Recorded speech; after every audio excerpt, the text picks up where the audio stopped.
Hello everyone, welcome to ranker से। This is Amulya Ojha. Dear students, JEE advance के aspirants के लिए हम लोग problems in general physics Irodov से कुछ अच्छे जो भी प्रॉब्लम्स हैं जो कि जेई एडवांस के लिए रिलेवेंट हैं उनका वीडियो सोल्यूशन कर रहे हैं। और इसमें ऑलरेडी हम लोगों ने क्वेश्चन नंबर 1 से लेके 5 तक डिस्कस कर लिया है। तो आज इस वीडियो में हम लोग इसके आगे से कुछ क्वेश्चंस का डिस्कशन करने वाले हैं। तो चलिए ज़्यादा टाइम वेस्ट नहीं करते हैं और सीधे हम लोग आते हैं अपने टॉपिक पे। और क्वेश्चन नंबर 5 के बाद हम लोग क्वेश्चन नंबर 6 से स्टार्ट करेंगे। क्वेश्चन नंबर 6 पे आते हैं। क्वेश्चन नंबर 6 में कुछ ऐसा दिया, ship moves along the equator to the east with a velocity V naught equal to 30 kilometres per hour. The southeastern wind blows at an angle phi equal to 60 degree to the equator with velocity v equal to 15 kilometers per hour. Find the wind velocity v dash relative to the ship and the angle phi dash between the equator and the wind direction in the reference frame fixed to the ship। तो ये ऐसा कुछ problem दिया गया है। इसमें कुछ बातों को हम लोग थोड़ा ध्यान से देखें तो जैसे इसमें इक्वेटर की बात की गई और इक्वेटर पे ईस्ट के डायरेक्शन में कोई शिप है। तो एक बार हम लोग डायरेक्शन के लिए ये राइट वाला डायरेक्शन सपोज कर लेते हैं ईस्ट का,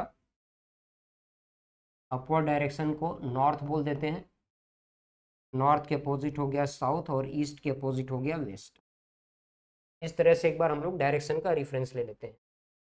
अब यहाँ पे ऐसा बताया गया है कि एक शिप है जो ईस्ट के डायरेक्शन में जा रही है। तो शिप की वेलोसिटी हम लोग वी एस लिख लेते हैं, वेलोसिटी ऑफ शिप। ये गिवन है 30 kilometres per our, 30 kilometres per our ship की वेलोसिटी गिवन है ईस्ट के डायरेक्शन में। इसके बाद यहाँ पे साउथ ईस्टर्न विंड के बारे में बोला गया। South eastern wind, south eastern wind का मतलब साउथ ईस्ट से आने वाली विंड। तो अगर हम लोग साउथ ईस्ट की बात करें तो साउथ ईस्ट से आने वाली विंड, साउथ ईस्ट का डायरेक्शन देखिए ये है 45 डिग्री दोनों से। यहाँ से जो आने वाली विंड है वो है साउथ ईस्टर्न विंड। तो अगर इस विंड का हम लोग डायरेक्शन देखें तो एक्चुअली ये विंड ऐसे कहीं जा रही होगी, तो इसका डायरेक्शन बनेगा नॉर्थ वेस्ट, नॉर्थ वेस्ट। और ये वेलोसिटी गिवन है 15 किलोमीटर्स पर आवर। विंड की वेलोसिटी 15 किलोमीटर्स पर आवर और इसमें एंगल 60 डिग्री दिया हुआ है इक्वेटर से। तो इक्वेटर के साथ ये एंगल हो गया 60। इस तरह से यहाँ पर कुछ गिवन है। तो कैलकुलेशन के पॉइंट ऑफ व्यू से हम लोग यहाँ पर एक यूनिट वेक्टर डिसाइड कर लेते हैं। ईस्ट के डायरेक्शन में यूनिट वेक्टर मान लेते हैं आई कैप, नॉर्थ के डायरेक्शन में जे कैप, वेस्ट के डायरेक्शन के लिए माइनस आई कैप और साउथ के डायरेक्शन के लिए माइनस जे कैप।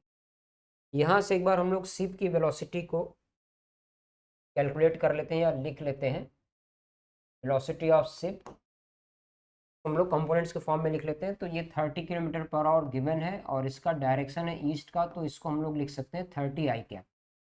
इसी तरह से अगर हम लोग वेलोसिटी ऑफ विंड लिखें तो विंड की वेलोसिटी के लिए हमें विंड की वेलोसिटी के कंपोनेंट्स देखने होंगे।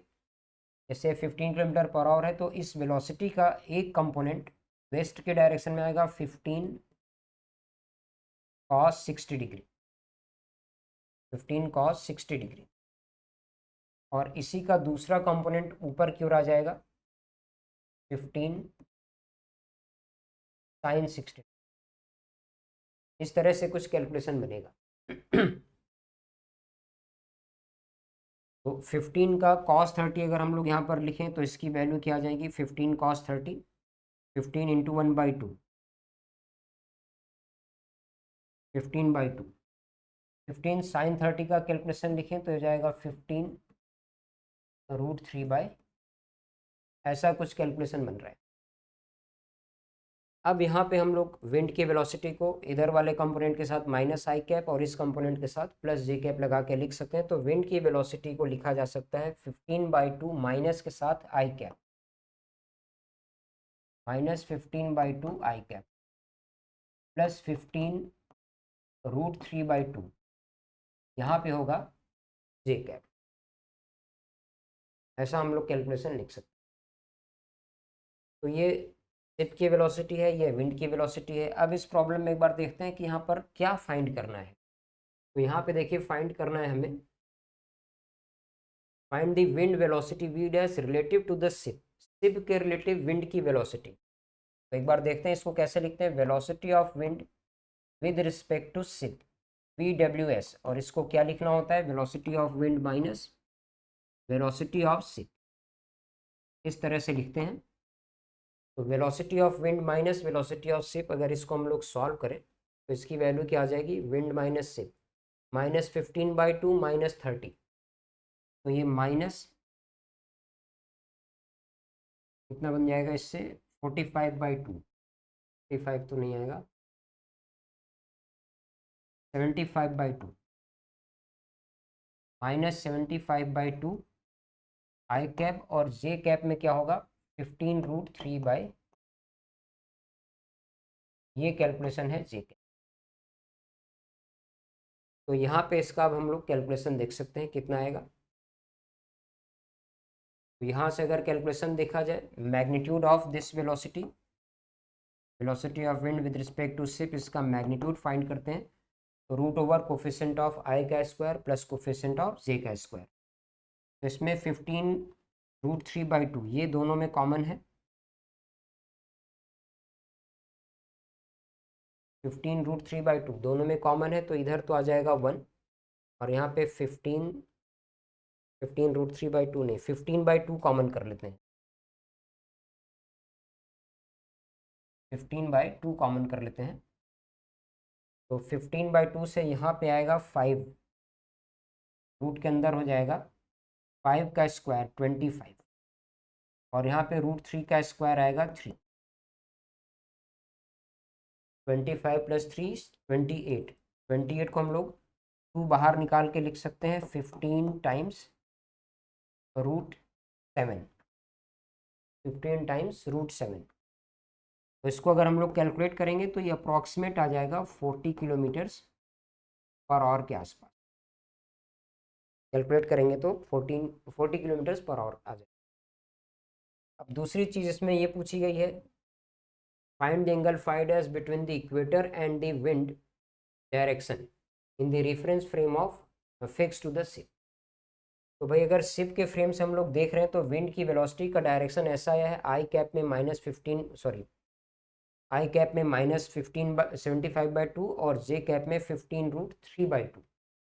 तो यहाँ से अगर हम लोग इस वेक्टर को ड्रॉ करना चाहें तो इस वेक्टर को एक बार ड्रॉ करके देखते हैं, माइनस आई कैप के डायरेक्शन में बनेगा 75/2, और प्लस जे कैप के डायरेक्शन में बन रहा होगा 15√3/2। इनका जो रिजल्टेंट हमें दिखेगा वो ऐसा कुछ दिखेगा, यहाँ से ऐसे। अब इक्वेटर के साथ ये वाला एंगल बोला गया है फाई डैश, और यहाँ से अगर हम लोग tan फाई डैश की वैल्यू लिखना चाहें तो tan फाई डैश हमें मिल जाएगा परपेंडिकुलर अपॉन बेस, डिवाइड कर देंगे 15√3 डिवाइडेड बाय 75, तो ये √3/5 आएगा, √3/5।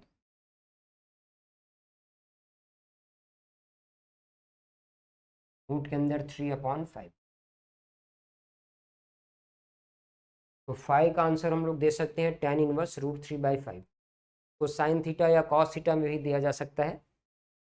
जैसे यहाँ से हमें रिजल्टेंट वेलोसिटी पता है 40 और ये वाला है 75/2।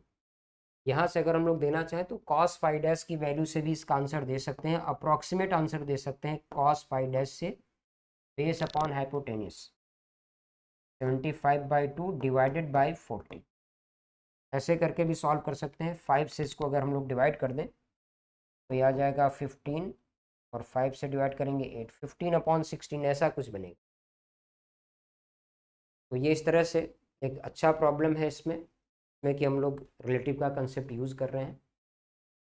अभी हम लोग बढ़ते हैं नेक्स्ट प्रॉब्लम पे। तो अगला प्रॉब्लम देखते हैं क्या है। नेक्स्ट प्रॉब्लम में कुछ ऐसा दिया है, 2 swimmers leave point A on one bank of the river to reach point B lying right across on the other bank. 2 swimmers हैं जो एक किसी रिवर के एक बैंक पर किसी पॉइंट ए से ठीक डायरेक्टली अपोजिट किसी पॉइंट बी पे पहुंचना चाहते हैं। One of them crosses the river along the straight line A B. दोनों में से कोई एक तो एक स्ट्रेट लाइन ए बी के अलॉन्ग क्रॉस करता है रिवर को, while the other one swims at right angles to the stream, जबकि दूसरा क्या करता है, स्ट्रीम से राइट एंगल पे स्विम करता है, right angle to stream, and then walks the distance that he has been carried away by the stream to get to point B. उसके बाद वो क्या करता है, जितना दूर स्ट्रीम उसको लेके चली जाती है उतना दूर वो वॉक करते हुए उस बी पॉइंट पर पहुंचता है। What was the velocity u of his walking if both swimmers reached the destination simultaneously? तो वो जो वॉक करके जा रहा है उसके वॉक करने की एक कांस्टेंट स्पीड क्या होगी जिससे कि दोनों ही स्विमर उस डेस्टिनेशन पर एक साथ पहुंच रहे हो जो कि उनका पॉइंट बी है। और इसमें स्ट्रीम की वेलोसिटी गिवन है 2 किलोमीटर पर आवर, जबकि स्विमर्स की velocity with respect to water given है 2.5 किलोमीटर पर आवर। तो एक बार इसको भी देखते हैं, ये काफ़ी अच्छा क्वेश्चन है और थोड़ा सा ज़्यादा कुछ कैलकुलेटिव नहीं है, बहुत इजी क्वेश्चन है। एक बार इसको पहले हम लोग समझते हैं कि एक्चुअली इस प्रॉब्लम में हो क्या रहा है। तो इसको ऐसे समझते हैं, यहाँ पर हम लोग एक रिवर को कंसिडर कर लेते हैं ऐसे। रिवर के फ्लो की वेलोसिटी ऑफ रिवर फ्लो ये यहाँ पर गिवन है प्रॉब्लम में।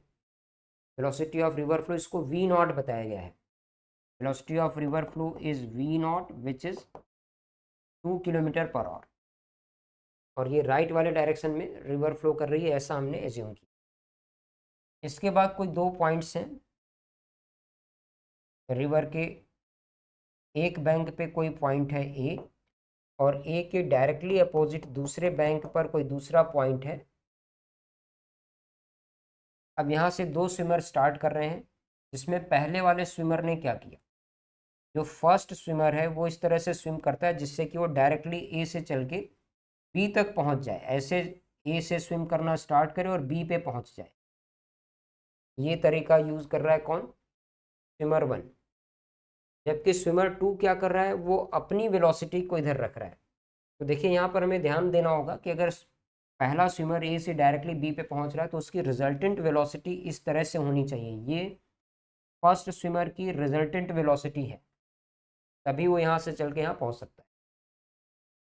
लेकिन ये रिजल्टेंट वेलोसिटी इसके पास बनेगी कैसे, तो इसके लिए स्विमर को अपनी वेलोसिटी को थोड़ा सा अपस्ट्रीम रखना होगा जिससे रिवर इसको ड्रिफ्ट कराए। इसको हम लोग ट्रायंगल से समझ सकते हैं। स्विमर 1 को अपनी वेलोसिटी को ऐसे कहीं सेट करना होगा। स्विमर 1 की वेलोसिटी इसमें v गिवन है, v हम लोग इसमें इस तरह से एडजस्ट करेंगे, इसकी वैल्यू है 2.5 किलोमीटर्स पर आवर। और इसके बाद जो रिवर है वो इसको अपने साथ ड्रिफ्ट करा रही होगी और इन दोनों का जो रिजल्टेंट है वो इस लाइन के अलोंग बनना चाहिए। तो ये है velocity of swimmer with respect to water 2.5 kilometres per hour. River flow की वेलोसिटी इधर है v नॉट जो कि 2 किलोमीटर्स पर आवर है। यहाँ से अगर हम लोग रिजल्टेंट वाली वेलोसिटी फाइंड करें तो इसको पाइथागोरस से लिख सकते हैं स्क्वायर रूट ऑफ 2.5 का स्क्वायर माइनस 2 का स्क्वायर। सॉल्व करेंगे तो ये वाली जो वेलोसिटी हमें मिलेगी 2.5 का स्क्वायर माइनस 2 का स्क्वायर, सॉल्व करने पे ये आ जाएगा 1.5 किलोमीटर्स पर आवर। अब यहाँ पे अगर हम लोग इस रिवर के विड्थ को मान लेते हैं d, तो फर्स्ट स्विमर को इसको क्रॉस करने में कितना टाइम लगा होगा उस टाइम को t1 लिखा जाए तो इसकी वैल्यू आ जाएगी distance upon speed, d upon 1.5 या फिर 2d divided by t hours.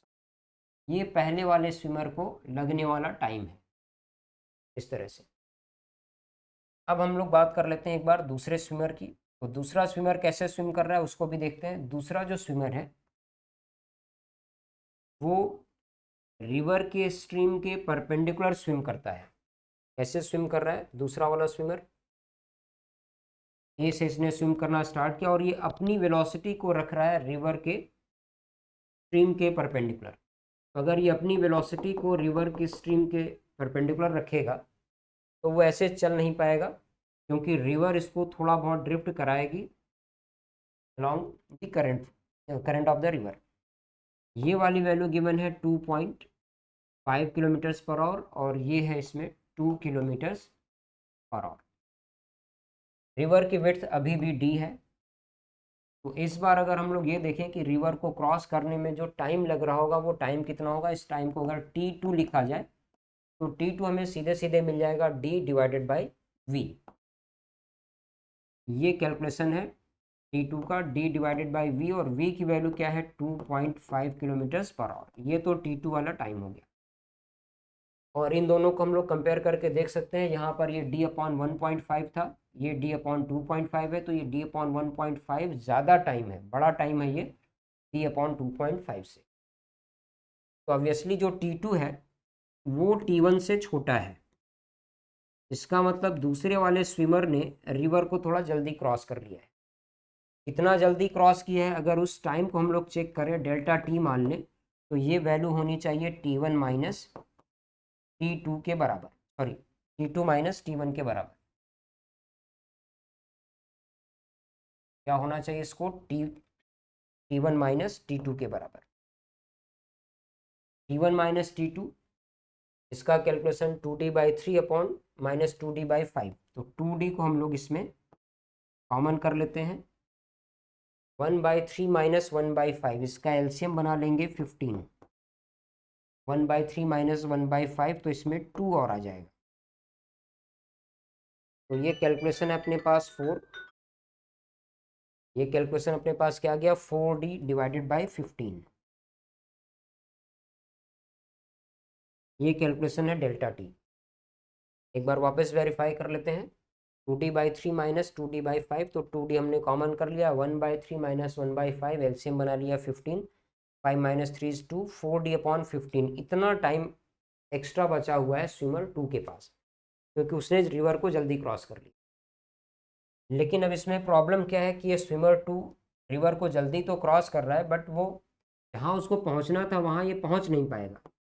ए से चल के इसको बी पे पहुँचना है, जबकि रिवर इसको ड्रिफ्ट करा के इधर कहीं पहुँचाएगी ऐसे। तो ये along the flow of river थोड़ा बहुत ड्रिफ्ट हो जाएगा, और उस ड्रिफ्ट को अगर हम लोग एक्स लिखें तो इस एक्स की वैल्यू क्या होगी, velocity of river flow into cross करने का टाइम T2, ये कैलकुलेशन होगा। और V0 इसमें गिवन है 2, और क्रॉस करने का जो टाइम आया है वो है D divided by 2.5, D divided by 2.5। तो ये ड्रिफ्ट होने वाला कैलकुलेशन है 4D अपॉन 5। कितना है 4D अपॉन 5, इतना दूर ये चला गया। अब अगर हम लोग ये देखें कि इस दूसरे स्विमर को बी पॉइंट पर पहुंचना है, तो ये वाला डिस्टेंस इसको वॉक करके कवर करना होगा, वॉक करके कवर करना होगा। और वॉक करके कवर करने के लिए अगर इसके पास कोई स्पीड u मान लिया जाए, तो u मल्टीप्लाइड बाय जो भी स्पेयर टाइम है, इसके पास जो एक्स्ट्रा टाइम बचा हुआ है उसी में इसको कवर करना होगा। तो एक्स्ट्रा टाइम बचा हुआ क्या है 4D upon 5, u multiplied by spare time 4D upon 5। ये जो बचा हुआ है ये सब मिलके इस डिस्प्लेसमेंट के बराबर होनी चाहिए जितना दूर वो ड्रिफ्ट हो गया था रिवर के साथ। तो अभी इसको अगर हम लोग सॉल्व करें, 4 से 4 कैंसिल हो जाएगा, D से D कैंसिल हो जाएगा, 5 से 5 कैंसिल हो जाएगा, यहाँ पे बचेगा 3, 15 कैंसिल होगा 3 इक्वल टू 1। क्रॉस मल्टीप्लाई करेंगे तो u की वैल्यू आ जाएगी 3 किलोमीटर्स पर आवर। और यही इस प्रॉब्लम में पूछा गया है कि उसके वॉक करने वाली स्पीड क्या होनी चाहिए, 3 किलोमीटर्स पर आवर, ये इसके वॉक करने की स्पीड। ये काफ़ी अच्छा प्रॉब्लम है, काफ़ी इंटरेस्टिंग भी है, और इसमें कई सारे कंसेप्ट एक साथ यूज़ हो गए। चलिए बढ़ते हैं हम लोग अगले प्रॉब्लम की ओर। Problem number 1.8। यहाँ पर क्या दिया है, 2 boats A and B move away from a boy anchored at the middle of a river along the mutually perpendicular straight lines, the boat A along the river and the boat B across the river। इसमें देखिए दो boat के बारे में बताया गया है, दो बोट के बारे में बताया गया है यहाँ पे।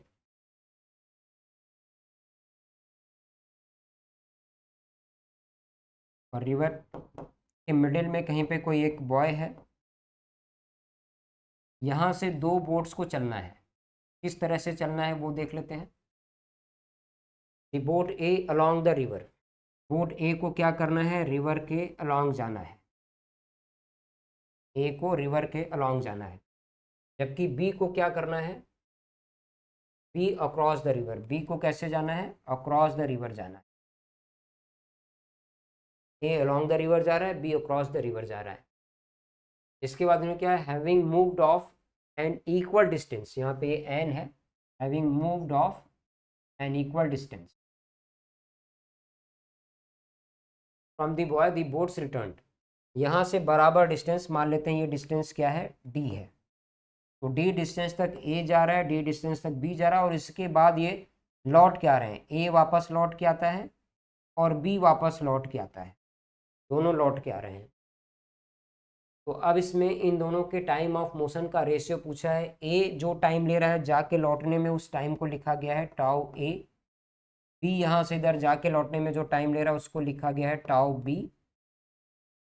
और रिवर फ्लो की वेलोसिटी को अगर हम लोग मान लेते हैं वी नॉट, रिवर फ्लो की वेलोसिटी को, तो बोट की velocity with respect to river, उसको हमें कंसीडर करना है। Velocity of boat with respect to river, इसको कंसीडर करना है ईटा टाइम्स वी नॉट, जहाँ पे ईटा की वैल्यू गिवन है 1.2। तो ये ओवरऑल कैलकुलेशन है। इन दोनों के टाइम का रेशियो में बताना है टाउ ए अपॉन टाउ बी। तो एक बार चेक करते हैं इसको कैसे सॉल्व करना है। ए को जाने में और आने में क्या टाइम लगेगा, जाते समय रिवर फ्लो की जो वेलोसिटी है वो सपोर्ट कर रही होगी रिवर के बोट की वेलोसिटी के साथ। तो इस केस में जाने वाला टाइम आप एक बार लिख सकते हैं। पहले हम लोग टाउ ए कैलकुलेट करते हैं। ए के लिए along the river down stream जब ये जा रहा होगा तो इसके जाने का टाइम क्या होगा, डिस्टेंस डी अपॉन स्पीड आ जाएगी eta times V naught plus V naught, इतनी देर में तो जाएगा। फिर जब ये लौटेगा तो वापस इसको डी डिस्टेंस चलना है, लेकिन वापस आते समय जो बोट की वेलोसिटी होगी वो अगेंस्ट होगी रिवर फ्लो की वेलोसिटी के। तो यहाँ पर रिजल्टेंट वेलोसिटी हमें मिलेगा eta times V naught minus V naught, और इसको अगर हम लोग सॉल्व कर दें तो ये वैल्यू आ जाएगी 2 T eta divided by eta square -1 multiplied by V naught. एक बार ध्यान से देख लेते हैं क्या इसको हमने सही सॉल्व किया है। वी नॉट को कॉमन कर लिया, ईटा स्क्वायर -1 इंटू वी नॉट, और यहाँ अगर हम लोग सॉल्व करेंगे तो वी नॉट कैंसिल होगा, ईटा वी नॉट 2 बार आ जाएगा। तो ईटा वी नॉट ऊपर आएगा और यहाँ पर एक वी नॉट नीचे रह जाएगा, एक वी नॉट कैंसिल हो जाएगा। तो ये ओवरऑल कैलकुलेशन है टाउ ए का। अब हम लोग बात करते हैं टाउ बी की, और टाउ बी के लिए इसको कैसे चलना होगा ये भी देखना है। जैसे बी को ऐसे अगर जाके लौटना है तो ये ऐसे चल के तो नहीं पहुंच पाएगा, क्योंकि बी को अगर नॉर्मली चलना है यहाँ पर तो बी को क्या करना होगा, अपनी वेलोसिटी को थोड़ा सा अपस्ट्रीम रखना पड़ेगा ऐसा कहीं, और जब इसको रिवर थोड़ा ड्रिफ्ट करा के ले आए तो इसका रिजल्टेंट नॉर्मल के लॉन्ग आ जाए अक्रॉस द रिवर फ्लो, इसका रिजल्टेंट आना चाहिए, ये रिजल्टेंट वेलोसिटी होनी चाहिए। तो रिजल्टेंट वेलोसिटी के लिए बोट की velocity with respect to river, ये वाली वेलोसिटी, और रिवर फ्लो की वेलोसिटी, इन दोनों का रिजल्टेंट ऐसा आना चाहिए। तो अगर मैं इस रिजल्टेंट का मैग्नीट्यूड फाइंड करना चाहूँ तो मुझे यहाँ पर पाइथागोरस की हेल्प लेनी होगी। रिजल्टेंट का मैग्नीट्यूड मुझे मिल जाएगा √/(v b r का स्क्वायर -v r का स्क्वायर, ये कैलकुलेशन हमें मिलेगा।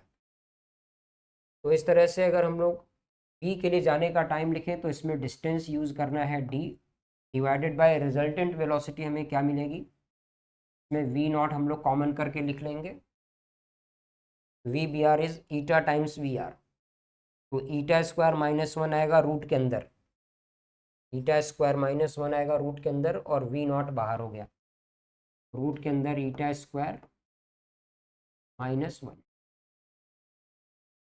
ये जाने का टाइम है, इतनी ही देर में इसको वापस लौटना होगा, और वापस लौटते समय भी ऐसे ही डायरेक्शन एडजस्ट करना पड़ेगा। तो ये पी के लिए टाइम है, दोनों को डिवाइड कर लिया जाए टाउ ए अपॉन टाउ बी, यही इस प्रॉब्लम में पूछा गया है। तो ये 2d वी नॉट, 2d और वी नॉट ये तो कैंसिल हो गए, ये वाला √n² -1 ऊपर चला जाएगा। तो फाइनली अपने पास जो कैलकुलेशन होगा वो आ जाएगा eta divided by root over eta square minus 1, eta divided by root over eta square minus 1। Eta की वैल्यू इस प्रॉब्लम में गिवन है 1.2, 1.2 का स्क्वायर 1.44 माइनस 1 करेंगे तो ये हो गया रूट के अंदर 0.44। तो ये कैलकुलेशन 0.7 से थोड़ा सा कम होगा, ना होना चाहिए इसको।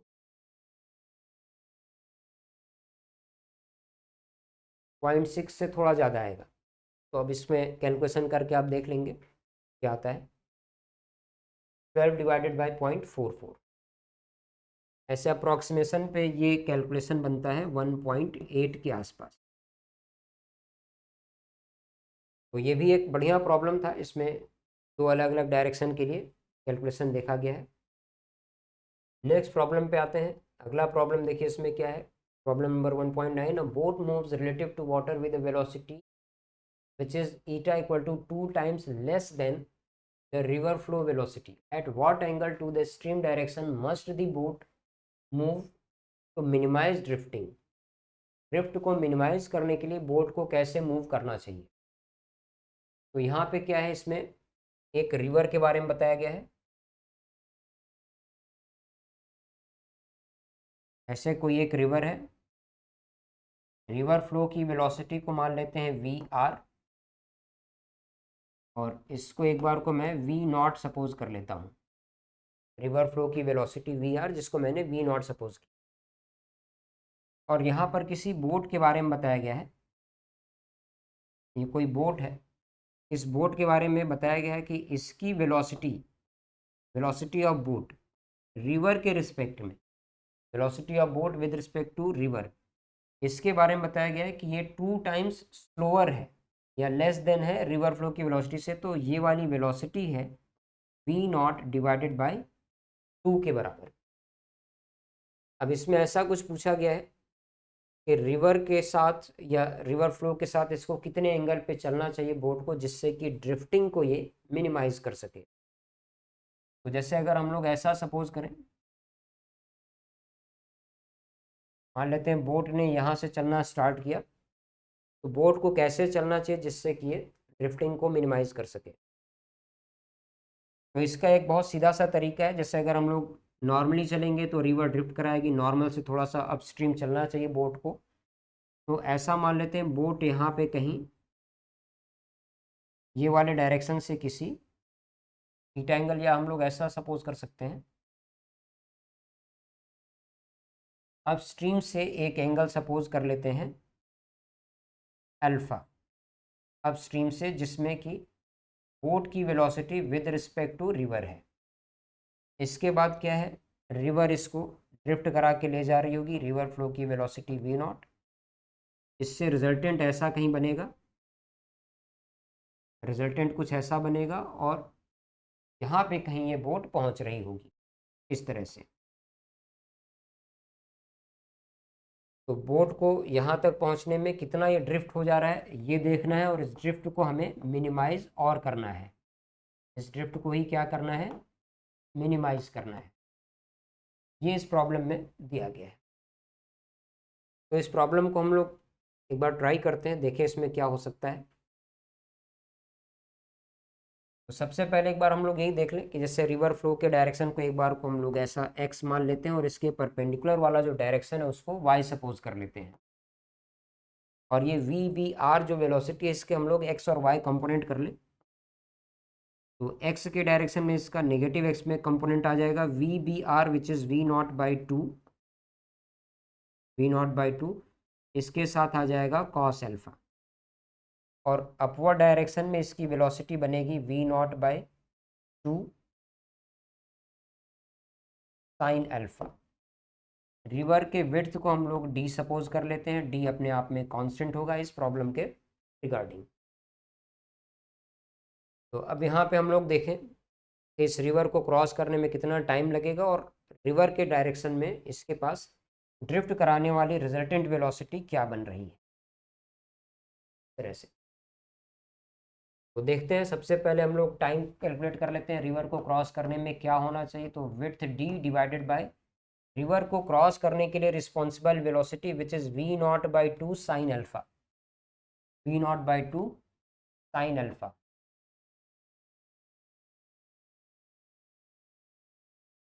ये वो टाइम है जिसमें ये रिवर को क्रॉस कर लेगा।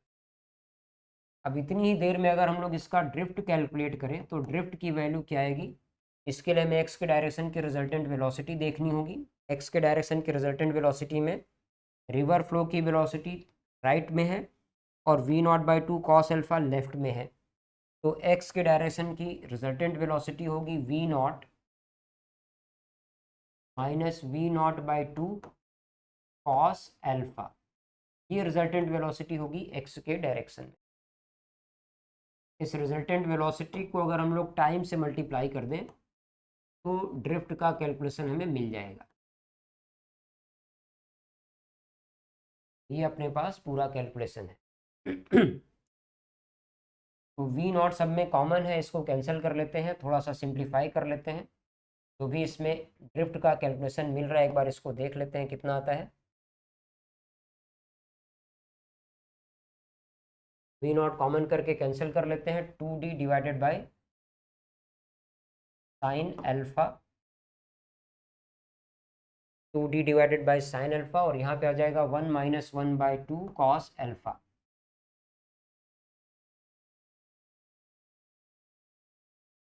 इसको 2 से मल्टीप्लाई करके लिख देते हैं, ऐसा बात बराबर है, इससे कोई फर्क नहीं पड़ेगा। और इस 2 को डिनोमिनेटर में ले आते हैं, ये वाला 2 और ये वाला 2 कैंसिल कर लेते हैं। तो फाइनली अपने पास एक कैलकुलेशन आ गया, D multiplied by 2 cosec alpha, 2 cosec alpha minus cot alpha, 2 cosec alpha minus cot alpha. ये तो x है। अब हमारी प्रायोरिटी क्या है, x को मिनिमाइज करने की। तो अगर हमें x को मिनिमाइज करना हो और x अल्फा का एक फंक्शन है तो ऑब्वियसली इसके लिए x का rate of change with respect to angle alpha must be 0। एक बार इसको 0 करके सॉल्व कर देते हैं।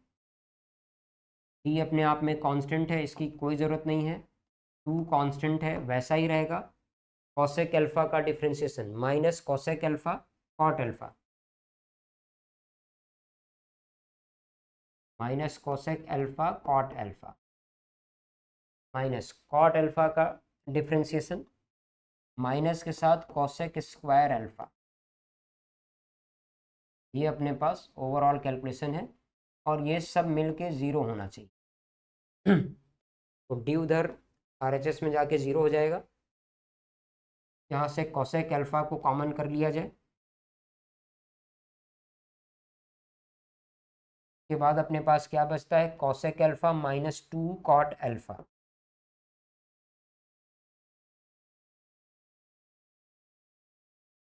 Equal to 0।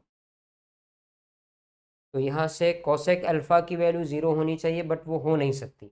या तो कॉसेक अल्फा की वैल्यू 0 होगी या फिर ये पूरा एक्सप्रेशन 0 होगा। कॉसेक अल्फा तो 0 नहीं हो सकता। तो क्या 0 होना चाहिए, ये पूरा जो ब्रैकेट के अंदर एक्सप्रेशन है ये 0 हो जाना चाहिए। इसको 0 करने के लिए हम लोग एक बार ओपन कर लेते हैं। तो ये कॉसेक अल्फा का मतलब क्या है, 1 upon sine alpha minus 2 cos alpha divided by sine alpha equal to 0।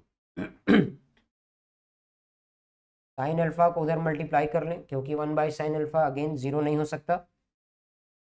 तो 1 बाई साइन अल्फा को उधर साइन अल्फा को मल्टीप्लाई करके 0 कर लेंगे और यहाँ से कॉस अल्फा की वैल्यू मिल जाएगी 1 बाई 2, या फिर अल्फा की वैल्यू आ गई 60 डिग्री। अल्फा की वैल्यू क्या आ गई, 60 डिग्री। और यही इस प्रॉब्लम में पूछा गया है क्या, एक बार देख लेते हैं।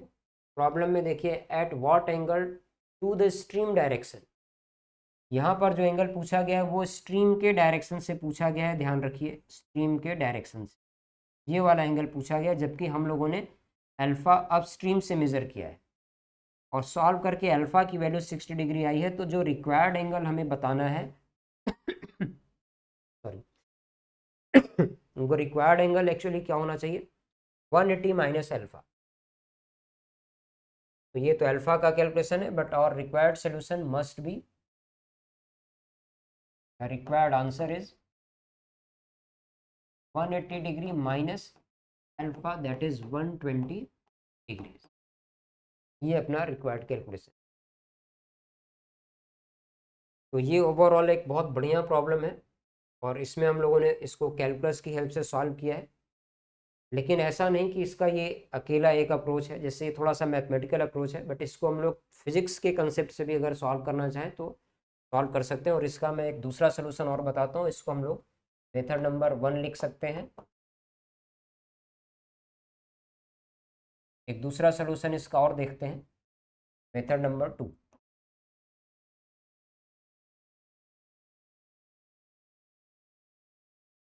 दूसरा सोल्यूशन थोड़ा सा ट्रिकी है।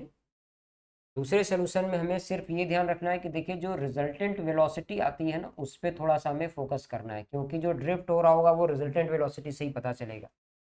रिजल्टेंट वेलोसिटी हमें कैसे मिलती है, इसके लिए हमें करना होता है velocity of river flow plus velocity of boat with respect to river flow. इस तरह से ये हमें मिल रहा होता है, रिवर फ्लो की velocity plus velocity of boat with respect to river flow. तो यहाँ पे एक इम्पॉर्टेंट पॉइंट ये है कि जो रिवर फ्लो की वेलोसिटी का मैग्नीट्यूड है, इसको अगर हम लोग वी नॉट लिख रहे हैं, तो magnitude of velocity of boat with respect to river flow is V naught by 2। ये एक इम्पॉर्टेंट पॉइंट इसमें और है। तो इस प्रॉब्लम को एक बार हम लोग वेक्टर की हेल्प से ट्राई करेंगे, और देखते हैं कि वेक्टर की हेल्प से इसको सॉल्व कर पाते हैं या नहीं। थोड़ी देर के लिए हम लोग ऐसा मान लेते हैं, ये कोई पॉइंट है जहाँ से बोट ने मूव करना स्टार्ट किया। तो देखिए हम लोगों को सिर्फ इस बात पे फोकस करना है कि जो रिजल्टेंट वेलोसिटी है वो हमें किस तरह से मिल रही है। Velocity of river flow, velocity of river flow plus velocity of boat with respect to river. अच्छा, जो रिवर फ्लो की वेलोसिटी है उसका मैग्नीट्यूड और डायरेक्शन दोनों फिक्स है। मैग्नीट्यूड है इसका वी नॉट। तो पहले हम लोग इसमें रिवर फ्लो की वेलोसिटी को एक बार ड्रॉ कर लेते हैं। मान लेते हैं ये कोई एक रिवर फ्लो की वेलोसिटी है। ये एक वेलोसिटी वेक्टर है किसका, वेलोसिटी ऑफ रिवर फ्लो का, जिसका मैग्नीट्यूड क्या है, वी नॉट बाई 2। ये रिवर फ्लो की वेलोसिटी हो।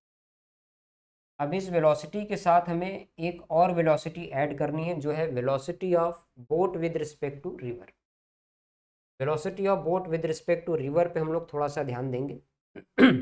इसका मैग्नीट्यूड वी नॉट बाई 2 है, ये वाला था वी नॉट। ये रिवर फ्लो की वेलोसिटी वी नॉट है, बोट की velocity with respect to river ये है वी नॉट बाई 2। तो यहाँ से अगर हम लोग रिवर के साथ बोट की वेलोसिटी को ऐड करें, तो उसको कैसे कैसे ऐड कर सकते हैं। वेलोसिटी ऑफ रिवर फ्लो में velocity of boat with respect to river flow को हम लोग इस तरह से ऐड कर सकते हैं, इसके साथ सीधे सीधे। ये वाली वेलोसिटी क्या होगी, वी नॉट बाई 2। एक ये तरीका हो सकता है, जरूरी नहीं कि यही हो, बट ये एक तरीका हो सकता है। कोई ये सोचे कि भाई बोट को हम लोग थोड़ा एंगल पे भी तो ले जा सकते हैं, तो बिल्कुल ले जा सकते हैं। अगर बोट को थोड़ा एंगल पर ले जाएं तो ये ऐसे बनेगा, वी नॉट बाई 2 थोड़ा ऊपर हो जाएगा। कोई इसको और ऊपर रखना चाहे तो ऐसे रखना होगा, कोई और ऊपर रखना चाहे तो ऐसे रखेगा। तो यहाँ पर हम लोग ऐसा देख सकते हैं कि बोट की वेलोसिटी को हम लोग रिवर की वेलोसिटी के साथ ऐड तो कर सकते हैं, लेकिन ऐसा करने में रिवर की जो वेलोसिटी वेक्टर है उसको हमें फिक्स रखना है। बोट का जो वेलोसिटी वेक्टर है वो इस तरह से रोटेट हो सकता है, जिसका लेंथ तो फिक्स होगा, लेकिन ये वेक्टर रोटेट कर सकते हैं। तो अगर हम लोग ध्यान से देखें तो बेसिकली जो इसमें बोट की वेलोसिटी है विद रिस्पेक्ट टू रिवर, उसको इस तरह से एक सेमी सर्कल पे कहीं पे भी हम लोग ऐसे जोड़ सकते हैं। और ऐसे जोड़ने के बाद अब जब हम लोग इसमें रिजल्टेंट की बात करेंगे, तो वो रिजल्टेंट हमें कैसे मिलेगा। सपोज करिए किसी ने बोट की वेलोसिटी को यहाँ कंसीडर किया हो, तो उसको रिजल्टेंट वेलोसिटी कैसे मिलेगी, ऐसे। और इस वेलोसिटी से एक्चुअली वो पहुंच कहाँ रहा होगा, ऐसे कहीं ड्रिफ्ट होके दूर पहुंच जाएगा।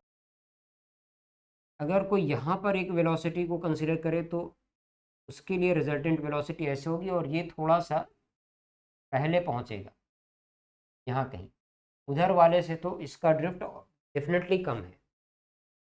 लेकिन अगर कोई यहाँ पर आ जाए तो इसका ड्रिफ्ट और कम हो गया। इस तरह से हम लोग ड्रिफ्ट को कम कर सकते हैं, और ड्रिफ्ट को कम करते करते ये वाली लाइन जितनी दूर जाएगी ड्रिफ्ट उतना कम होगा।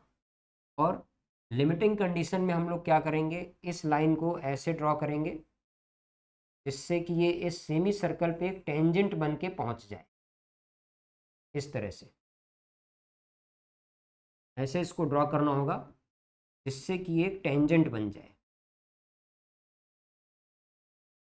क्योंकि ये जब टेंजेंट बनेगा तो सबसे ज़्यादा क्लोज होगा, ड्रिफ्ट इस केस में मिनिमम होगा। ये वो सिचुएशन है जिसमें ये मिनिमम ड्रिफ्ट का कंडीशन बन रहा है। तो यहाँ तक हम लोगों ने अभी तक कोई मैथमेटिक्स यूज़ नहीं किया है, वेक्टर की हेल्प से हम लोगों ने लॉजिकली इसको अभी तक एनालाइज किया है। लेकिन अब इसमें प्रॉब्लम क्या है, देखिए ये वाली वेलोसिटी है v0, ये वेलोसिटी है v0/2। तो क्या हम लोग यहाँ पर इस एंगल को फाइंड कर सकते हैं किसी भी तरह से, ये वाला एंगल। इस एंगल को मैं थोड़ी देर के लिए थीटा बोल देता हूँ।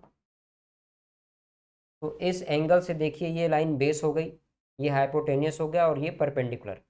तो थीटा के लिए ये वाली लाइन परपेंडिकुलर है और ये वाली लाइन हाइपोटेनियस है। तो इस राइट एंगल ट्राइंगल में अगर मैं साइन थीटा की वैल्यू को फाइंड करना चाहूँ तो ये मुझे मिलेगा perpendicular upon hypotenuse v0 divided by 2 divided by v0, that is 1/2। तो यहाँ से थीटा कितना मिल जाएगा, 30 डिग्री के बराबर। ये हमारे पास एक कैलकुलेशन है इस थीटा के लिए। और अगर ये वाला थीटा 30 डिग्री है तो सोचिए इस एंगल को अगर मैं यहाँ पर अल्फा बोल दूँ तो अल्फा की वैल्यू क्या हो गई, 60 डिग्री। तो मैं अल्फा बोल रहा हूँ तो अल्फा 60 डिग्री, ये 30 है, ये 60। और अब जो हमारा रिक्वायर्ड एंगल है जो प्रॉब्लम में पूछा गया है, रिक्वायर्ड एंगल, उसका आंसर हमें क्या देना होगा। Required angle is 180 minus alpha, that is equal to 120 degree. तो ये कैलकुलेशन है इसका, 120 डिग्री। इस तरह से भी हम लोग इस प्रॉब्लम को सॉल्व कर सकते हैं। और यहाँ पर एक खास बात और है कि अगर हम लोग इस विड्थ को d सपोज करें, रिवर की विड्थ को d, ये वाला एंगल थीटा बना है, ये एंगल भी थीटा ही बनेगा। और यहाँ से अगर कोई x मिनिमम का कैलकुलेशन लिखना चाहे तो इसको बहुत एक सिंपल फॉर्मूले से हम लोग याद रख सकते हैं, d cot theta, d cot theta. यहाँ पे साइन थीटा कैलकुलेट कैसे हुआ है, साइन थीटा पे भी ध्यान दीजिए। साइन थीटा हमने कैसे फाइंड किया है, velocity of boat with respect to river flow divided by velocity of river flow. ये है साइन थीटा का कैलकुलेशन। इनकी वैल्यूज को रिप्लेस करने के बाद हमारे पास ये आया है। तो ये दूसरा तरीका था इस प्रॉब्लम को सॉल्व करने का। अभी थोड़ा सा और आगे बढ़ते हैं और देखते हैं क्या कोई और भी अच्छा प्रॉब्लम हो अपने पास। Problem number 1.10, two bodies were thrown simultaneously from the same point, one straight up and the other at an angle of theta equal to 60 degree to the horizontal. The initial velocity of each body is equal to v0, which is 25 meter per second. Neglecting the air drag, find the distance between the bodies t equal to 1.70 seconds later. इस problem में देखिए क्या दिया गया है, ऐसे ground से दो पॉइंट्स को एक साथ थ्रो किया गया है, एक साथ। कैसे कैसे थ्रो किया गया है, पहले वाले को तो स्ट्रेट अप ऐसे सीधा सीधा थ्रो कर दिया है 25 मीटर पर सेकेंड की वेलोसिटी से, जबकि दूसरे को हॉरिजॉन्टल से 60 डिग्री पे थ्रो किया गया है, हॉरिजॉन्टल से 60 डिग्री पे। तो दूसरे वाला ऐसे कहीं थ्रो किया गया है 25 मीटर पर सेकेंड, और ये हॉरिजॉन्टल से 60 डिग्री का एंगल है। इन दोनों के बीच का सेपरेशन बताना है 1.70 सेकेंड्स के बाद, 1.70 सेकेंड्स के बाद। तो देखिए इस प्रॉब्लम में एक बहुत खास चीज़ है ना, इसमें दोनों की वेलोसिटी बराबर दी गई है, बराबर नहीं भी हो तो भी कोई दिक्कत नहीं है। अगर यहाँ पर हम लोग एक कंसेप्ट यूज़ करते हैं कि जैसे कोई दो पार्टिकल एक साथ ग्रेविटी के प्रेजेंस में प्रोजेक्ट किए जाएं या थ्रो किए जाएं और हमें उन दोनों के बीच में किसी भी तरह का रिलेटिव कैलकुलेशन करना हो, तो वहाँ पर हम लोग इफेक्ट ऑफ ग्रेविटी को इग्नोर कर सकते हैं रिलेटिव कैलकुलेशन के लिए। जैसे दो पार्टिकल्स के बीच का जो डिस्टेंस है वो रिलेटिव होता है, तो यहाँ पे दोनों की वेलोसिटी दी गई है, दोनों के लिए टाइम एक साथ प्रोजेक्टेड है और एक ही टाइम पे दोनों के बीच में सेपरेशन फाइंड करना है, दोनों ग्रेविटी के प्रेजेंस में प्रोजेक्टेड है।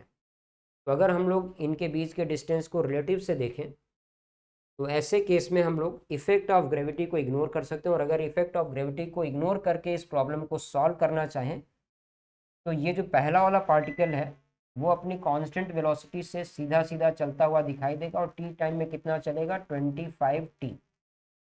इसी तरह से ये जो दूसरा पार्टिकल है ये भी टी टाइम में सीधा सीधा चलेगा और ये भी चलेगा कितना 25t। ये वाला एंगल हो गया 30 डिग्री।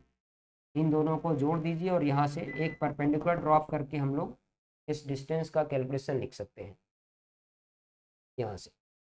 जैसे ये 25t है, एक साइड का एंगल हो गया 15 डिग्री, तो यहाँ से इस पार्ट का लेंथ आ जाएगा 25t साइन 15 डिग्री, और उतना ही ये वाला और है तो इसको 2 से मल्टीप्लाई कर दीजिए और यही आपका रिक्वायर्ड आंसर हो गया। टाइम यहाँ पर दिया हुआ है 1.7, तो 50 टाइम्स t लिख सकते हैं इसको, 50 टाइम्स t, और साइन 15 डिग्री की वैल्यू अगर आप चाहें तो लिख सकते हैं √3 - 1 डिवाइडेड बाई 2√2। टाइम की वैल्यू लिख लीजिए, ये बेसिकली √3 के ही आसपास है। तो अभी इसको इस तरह से हम लोग देख सकते हैं। तो आज के वीडियो में ये 5 क्वेश्चंस हम लोगों ने डिस्कस किए हैं। जल्दी इस तरह का और वीडियो हम लोग लेके आते हैं, तब तक अच्छे से पढ़ाई करते रहिए। Take care, bye bye.